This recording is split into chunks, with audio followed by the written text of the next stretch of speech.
15살 소녀가 메콩강 나룻배 위에 서 있습니다.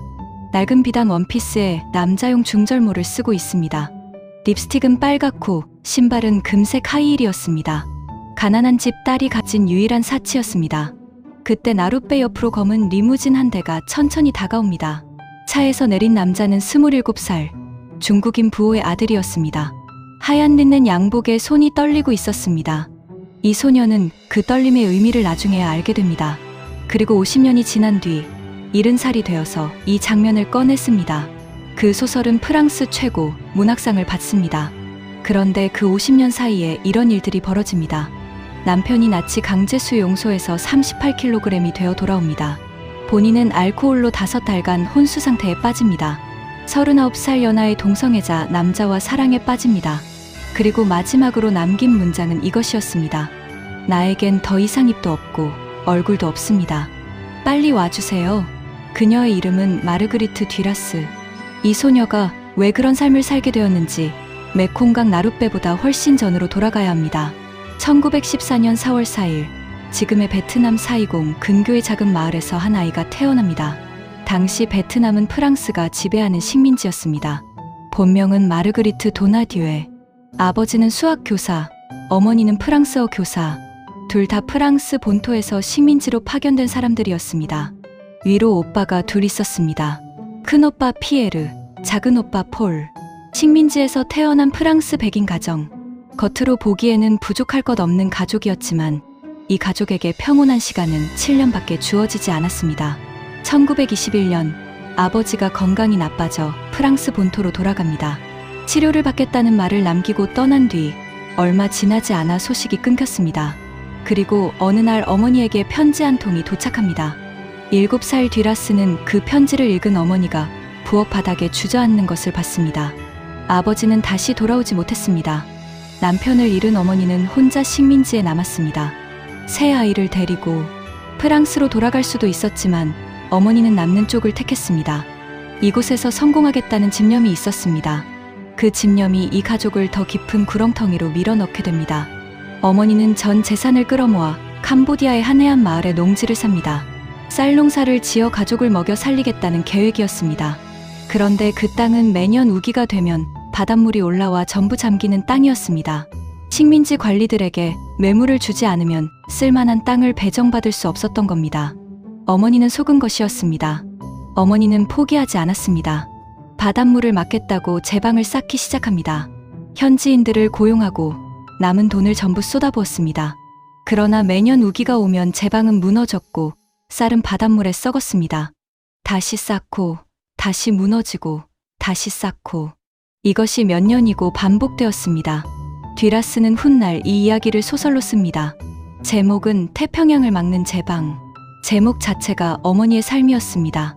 태평양을 막으려 한 여자, 절대로 이길 수 없는 싸움을 끝까지 놓지 못한 여자. 가족은 하루아침에 빈털터리가 됩니다. 프랑스 백인이지만 현지인보다 가난한, 식민지에서 가장 모순된 자리에 놓인 가족이었습니다. 백인이라는 이유로 현지인들에게는 지배자 취급을 받았지만 돈이 없다는 이유로 같은 백인 사회에서는 무시당했습니다. 어디에도 속하지 못하는 가족. 듀라스는 이 감각을 평생 잊지 못합니다. 어디에도 속하지 못한다는 것이 어떤 것인지를. 가난은 어머니를 바꿔놓았습니다. 우울증이 깊어졌고 편집증이 시작되었습니다. 그리고 이상한 편애가 생겼습니다. 어머니는 세 아이 중 큰아들 피에르만을 사랑했습니다. 죽은 남편의 빈자리를 큰아들에 대한 맹목적인 집착으로 채우려는 것처럼 보였습니다. 큰오빠 피에르는 그 사랑을 먹고 자라 괴물이 되었습니다. 도박에 빠졌고 아편에 손을 댔고 가족의 돈을 갈취했습니다. 작은 오빠 폴에게는 이유 없이 주먹을 휘둘렀고 듀라스에게도 폭력을 행사했습니다. 어머니는 이것을 보고도 막지 않았습니다. 오히려 맞는 쪽에게 참으라고 했습니다. 작은 오빠 폴은 달랐습니다. 조용하고 다정했습니다. 큰 오빠에게 맞으면서도 듀라스를 감싸려 했던 사람이었습니다. 듀라스가 이 지옥 같은 가정에서 유일하게 사랑할 수 있었던 존재였습니다. 듀라스는 훗날 이렇게 씁니다. 큰 오빠와 어머니가 작은 오빠를 죽인 거라고. 그들의 광기가 휘두른 폭력이 전쟁과 같았다고. 이 가정에서 다정함은 살아남는 무기가 되지 못했습니다. 사이공, 프놈펜, 빌롱, 사덱. 어머니의 교사 발령을 따라 가족은 동남아시아 곳곳을 떠돌았습니다. 어디를 가도 가난은 따라왔고 큰오빠의 주먹은 멈추지 않았고 어머니의 눈은 점점 더 먼 곳을 보고 있었습니다. 듀라스는 어머니에 대해 이런 문장을 남깁니다. 우리의 어머니는 언제나 우리가 만난 가장 낯설고 가장 미친 사람으로 남는다. 이것은 소설 속 대사가 아니었습니다.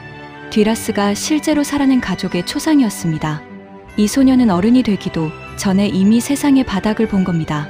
그런데 이 소녀에게 아무도 예상하지 못한 일이 벌어집니다. 1929년 듀라스 15살, 사댁에서 420의 기숙학교로 돌아가는 길이었습니다. 메콩강을 건너는 나룻배. 강 위에는 진흙빛 물이 느리게 흘렀고 공기에는 열대의 습기가 가득했습니다. 듀라스는 낡은 비단 원피스를 입고 있었습니다. 머리에는 남자용 중절모, 입술에는 빨간 립스틱, 발에는 금색 하이힐. 가난한 집 소녀가 할 수 있는 최대한의 허세이자 자기 자신을 지키는 유일한 방법이었습니다. 나룻배 옆에 검은 리무진이 서 있었습니다. 그 차에서 한 남자가 내렸습니다. 하얀 린넨 양복을 입은 27살의 남자. 사댁에서 가장 큰 부동산 부호의 아들이었습니다. 중국계 베트남인으로 파리 유학까지 다녀왔지만 아버지의 거대한 재산 앞에서 자기 인생을 시작하지 못한 남자였습니다. 그가 소녀에게 다가왔습니다. 듀라스는 훗날 이 순간을 이렇게 씁니다. 그의 손이 떨리고 있었다. 그것은 동양과 서양의 차이 때문이 아니었다. 욕망 때문이었다. 15살 소녀는 그 떨림이 무엇인지 알고 있었습니다. 이 소녀는 보통의 15살이 아니었습니다. 가난한 프랑스 백인 소녀와 부유한 중국인 남자. 1930년대 프랑스 식민지에서 이 조합은 존재해서는 안 되는 것이었습니다. 백인이 유색인종과 사귀는 것도 15살이 27살과 만나는 것도 그 사회가 허락하지 않는 일이었습니다. 그는 소녀를 420 시내의 독신자 아파트로 데려갔습니다. 창문으로 420의 소음이 들어왔고 천장에 선풍기가 느리게 돌았고 나무 블라인드 사이로 오후의 빛이 비스듬히 들어왔습니다. 방 안에는 침대 하나와 그의 떨리는 손만 있었습니다. 약 1년 반, 둘은 그곳에서 만났습니다. 어머니는 이 사실을 알게 됩니다. 딸을 불러 광적으로 매질했습니다. 그러나 이상한 일이 벌어집니다. 어머니는 그 남자가 가져오는 돈은 거부하지 않았습니다. 가족을 위한 식사 자리에 그를 초대하기까지 했습니다. 딸의 몸을 팔면서 동시에 딸을 때리는 모순.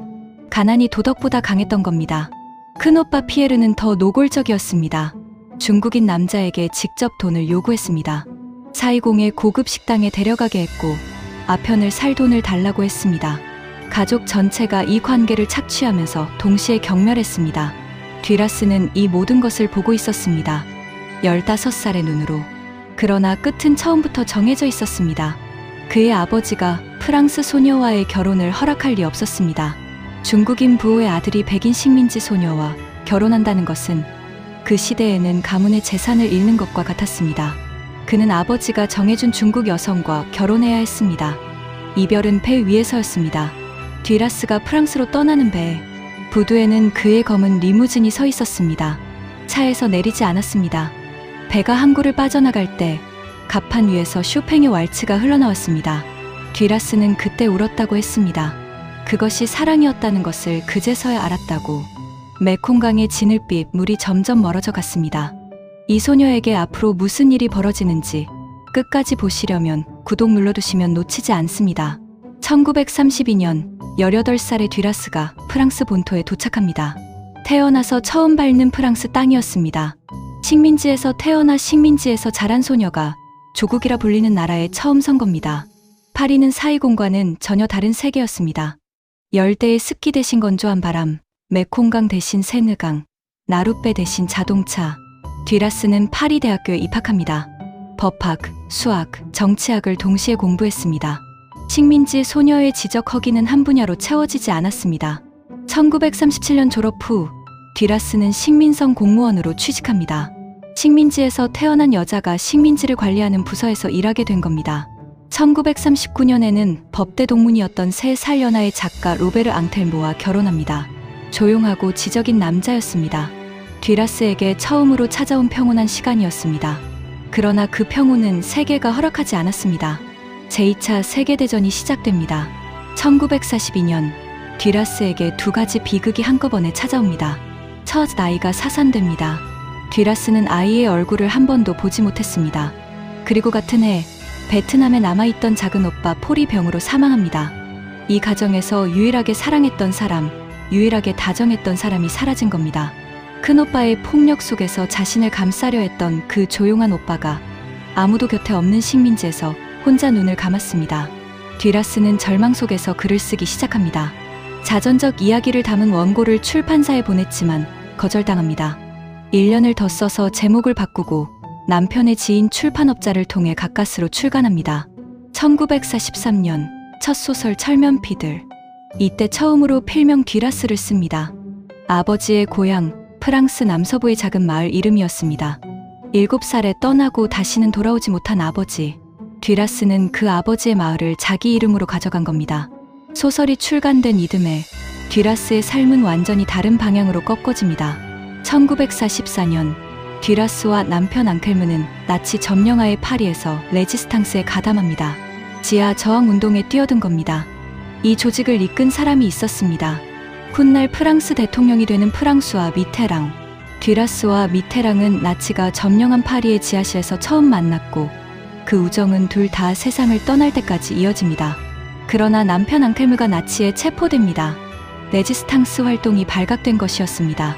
앙텔무는 독일의 부엔발트 강제수용소로 이송됩니다.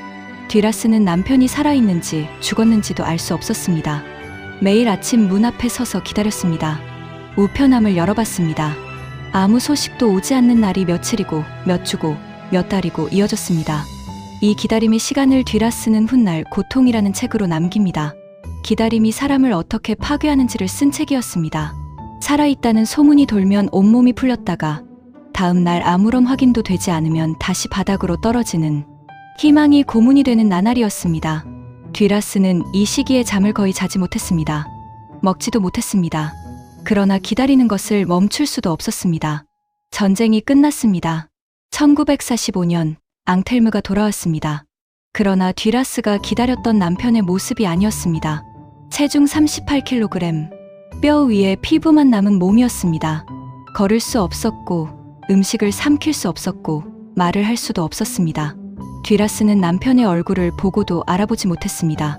살아있다는 것이 기적이었고 살아있는 것이 맞는지 의심이 드는 모습이었습니다. 듀라스는 직접 남편을 간호합니다. 숟가락으로 수프를 한 모금씩 떠먹이고 밤새 곁에서 숨소리를 확인했습니다. 체중이 1kg 늘 때마다 듀라스는 그것을 기록했습니다. 몇 달에 걸쳐 앙텔무는 서서히 회복됩니다. 뼈 위에 살이 붙고 목소리가 돌아오고 걸을 수 있게 되었습니다. 그런데 이 시기에 듀라스는 누구도 예상하지 못한 선택을 이미 하고 있었습니다. 남편이 수용소에 있던 동안 듀라스는 출판사 편집자 디오니스 마스콜로와 사랑에 빠져 있었습니다. 남편을 기다리면서 다른 남자를 사랑한 겁니다. 남편이 돌아온 뒤에도 이 관계는 끝나지 않았습니다. 남편, 아내, 그리고 연인. 셋은 같은 집에서 함께 살았습니다. 파리의 한 아파트에서 세 사람이 한 지붕 아래 있었던 겁니다. 앙텔무가 완전히 회복된 뒤 듀라스는 이혼합니다. 강제수용소에서 38kg으로 돌아온 남편을 살려놓고 다른 남자에게 간 겁니다. 1947년 마스콜로와 재혼하고 이듬해 아들 장이 태어납니다. 이것을 배신이라 부를 수 있습니다. 듀라스 자신도 그것을 알고 있었습니다. 훗날 이렇게 씁니다. 내가 가장 많이 속인 남자들이 내가 가장 많이 사랑한 남자들이었다. 변명이 아니었습니다. 자기 안의 모순을 똑바로 들여다본 문장이었습니다. 1950년 듀라스는 어린 시절 어머니의 이야기를 소설로 씁니다. 태평양을 막는 제방, 바닷물에 잠기는 쓸모없는 땅, 제방을 쌓았다가 무너지기를 반복하는 어머니, 식민지 관리들의 부패, 프랑스가 식민지에서 저지른 일들을 자기 어머니의 삶으로 고발한 작품이었습니다. 마침 프랑스는 베트남과 전쟁을 벌이고 있었습니다. 식민지 비판이 금기였던 시대에 듀라스는 자기 이름을 걸고 그 금기를 깼습니다. 소설은 화제가 되었고 발간 첫 주에 5,000부가 팔렸습니다. 듀라스는 더 이상 무명의 작가가 아니었습니다. 같은 시기 듀라스는 프랑스 공산당에 입당합니다. 어린 시절부터 몸에 새겨진 사회적 불평등에 대한 분노가 그녀를 그곳으로 이끌었습니다. 약 10년간 당원으로 활동했지만 듀라스는 누구의 지시도 따르지 않는 사람이었습니다. 당이 시키는 대로 생각하고 쓰는 것을 거부했습니다. 결국 제명당합니다. 듀라스는 이렇게 말했습니다. 나에겐 사회적 불평등에 대한 것 외에는 어떤 일반적인 견해도 없다. 조직에서 쫓겨났지만 신념은 버리지 않은 겁니다. 1954년 프랑스가 알제리 전쟁을 시작하자 듀라스는 대통령 드골을 공개적으로 비난합니다. 알제리 독립군을 몰래 지원하고 지식인들을 모아 반전 운동을 만듭니다. 듀라스에게 글을 쓰는 것과 세상에 맞서는 것은 처음부터 같은 행위였습니다. 1958년에는 모데라토 칸타빌레를 출간합니다. 이 소설부터 듀라스의 문장이 완전히 달라집니다. 말하는 것보다 말하지 않는 것이 많은 문장. 침묵이 대화보다 더 많은 것을 전달하는 소설. 프랑스 문단은 이것을 새로운 소설 운동이라 불렀지만 듀라스는 어떤 유파에도 속하지 않았습니다. 듀라스는 듀라스였습니다. 1959년 영화 감독 알랭 레네가 듀라스에게 각본을 의뢰합니다. 영화의 제목은 히로시마, 내 사랑. 원자폭탄이 떨어진 뒤의 히로시마에서 프랑스 여배우와 일본 건축가가 하룻밤을 보내는 이야기였습니다. 듀라스는 각본의 첫 문장을 이렇게 씁니다. 당신은 히로시마에서 아무것도 보지 못했습니다. 이 한 줄이 프랑스 영화의 언어를 바꿉니다. 히로시마, 내 사랑은 프랑스 새 물결 영화 운동의 상징이 됩니다. 듀라스는 이 각본으로 미국 아카데미상 각본상 후보에 오릅니다. 소설가가 영화의 문법까지 다시 쓴 겁니다. 1964년에는 소설 롤페스타인의 환희를 출간합니다. 프랑스의 세계적인 정신분석학자 자크 라캉이 이 소설을 읽고 이런 말을 남깁니다. 듀라스는 내가 가르치는 것을 나 없이 알고 있다. 정신분석학의 거장이 한 소설가 앞에 무릎을 꿇은 순간이었습니다. 1971년 듀라스는 프랑스 여성 343명과 함께 선언문에 서명합니다. 자신이 낙태를 했다고 공개적으로 밝힌 겁니다. 당시 프랑스에서 낙태는 불법이었습니다. 사회가 여자들에게 숨기라고 수치스러워하라고 한 것을 듀라스는 자기 이름 석자를 걸고 세상 앞에 꺼냈습니다. 1975년에는 자신이 쓴 인디아 송을 직접 영화로 만듭니다. 소설가이자 각본가이자 감독. 듀라스는 누군가 그어놓은 경계를 인정한 적이 없었습니다. 그런데 이 모든 성공이 듀라스를 구하지 못했습니다. 듀라스는 마셨습니다. 언제부터인지 정확히 알 수 없습니다. 와인으로 시작해서 위스키로 넘어갔고 하루에 한 병이 두 병이 되고 세 병이 되었습니다. 글을 쓸 때 마셨고 쓰지 못할 때는 더 마셨습니다.